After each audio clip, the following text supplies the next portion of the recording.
Guys, today I'm going to show you how to remove these annoying cyan lines. So press on view using of course Photoshop, press on view and click on extras. It is removed.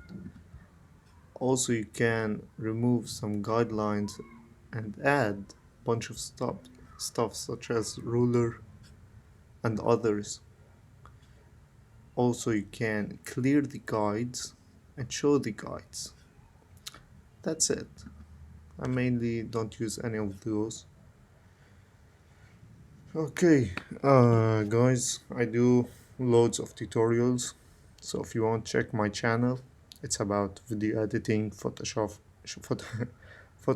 and Canvas mainly, and I do videography and bunch other stuff.